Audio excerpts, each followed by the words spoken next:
India गठबंधन से जो उम्मीदवार है हमारे पास, उनको जो है 10 साल उनके कार्यकलाप के कारण जनता रिजेक्ट कर रही थी। तो एनडीए गठबंधन से जो हमारे प्रत्याशी आए हैं, वो पिछली बार 4 लाख मतों से उनको जनता ने, मुजफ्फरपुर की आम आवाम ने रिजेक्ट किया था।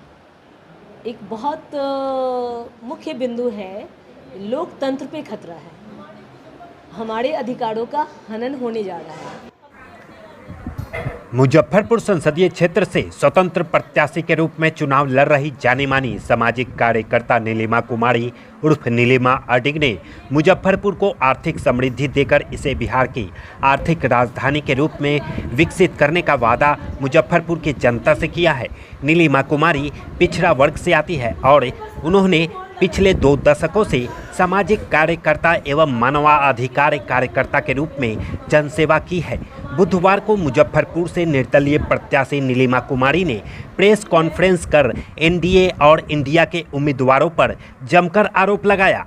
नीलिमा का कहना है कि एनडीए और इंडिया गठबंधन दोनों ने मतदाताओं से प्रत्याशी चुनने का अधिकार भी छीन लिया है। जिन्हें जनता ने रिजेक्ट कर दिया, उन्हें ही इन दिनों दलों ने मैदान में उतार दिया है। एक मीडिया बंधु को इतने शॉर्ट नोटिस में आने के लिए मेरा नमस्कार और बहुत बहुत धन्यवाद आप लोगों को। और आप लोग प्रबुद्ध समाज से हैं और इसकी जिम्मेवारी हमारे कंधे पे आई है।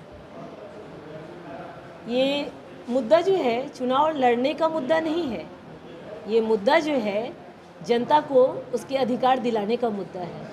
अभी तक राजनीति का जो चरण जो है वो हमारे भारत में अनेक अवस्थाओं से गुजरी है, चरणबद्ध रूप से गुजरी है, ठीक है। जिसमें एक दौर था जब गांधी एरा था, ठीक है, तो उस समय अलग था, जब न धन बल की ज़रूरत थी, सिर्फ जन की ज़रूरत थी हमारे चुनाव प्रक्रिया में, ठीक है। एक समय आया जब राजनीति का अपराधीकरण हुआ। नेक्स्ट चरण देखते हैं, अपराध का राजनीतिकरण हुआ। फिर और चरण जब बढ़ते हैं तो राजनीति का व्यवसायीकरण हो गया कि टिकट जो है पैसा दे के लोग लाते हैं और व्यवसाय के रूप में जो हमारे जनप्रतिनिधि है उसमें लग जाते हैं। अब जो है उस चरण से आगे का चरण जा रहा है, जब जनता को जो चुनने का अधिकार था, जो हम 5 साल में अपना नेता अगर नहीं पसंद आए, अपना प्रतिनिधि हमारा जो रहता था, हम मालिक हैं जनता, वो उसको हम बदल देते थे। फिर वो एक रहता था कि अगर हम नहीं काम करेंगे या हम कहीं असफल रहेंगे तो जनता मुझे रिजेक्ट कर देगी। तो अब जो है राजनीतिक दल उनसे आगे निकल चुकी है। अब वो हमसे वो भी चुनने का अधिकार छीन रही है। वो हम मुजफ्फरपुर में साफ साफ दिखाई दिया, क्योंकि जो मुख्य धारा के 2 गठबंधन हैं हमारे मुजफ्फरपुर में, एक जो है एनडीए गठबंधन है और एक जो है इंडिया गठबंधन है, ठीक है। और जब तो फिर पार्टी ने उनको रिजेक्ट किया प्रथम स्तर पर सर्वे करा के। अब वो क्या हुआ कि वो दूसरी पार्टी बदल के ही आ गए।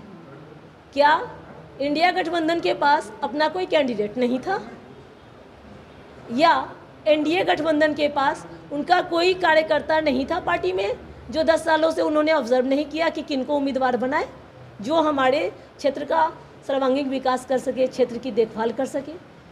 एक पार्टी के सुप्रीमो और एक पार्टी के जो सहंसा बैठे हुए हैं, तो वो लोगों को ये क्या समझ नहीं है कि हम जनता भेड़ बकरी हैं कि जिसको चाहे उसको आप मतलब जब चाहे अब चुनने का अधिकार भी आप छीनने लगे, जो हमारा मूल अधिकार है, जो लोकतंत्र का आधार है, अब वहाँ हस्तक्षेप हो गया। आपके क्या मुद्दे रहेंगे, विकास के क्या मुद्दे रहेंगे, खासकर ये आपके मुद्दे क्या है? विकास कि जनता को चुनने का अधिकार जो है वो छीना जा रहा है, तो जनता पहले अपना अधिकार जाने। विकास तो तब होगा ना जब जनप्रतिनिधि जो होगा वो सही आदमी होगा।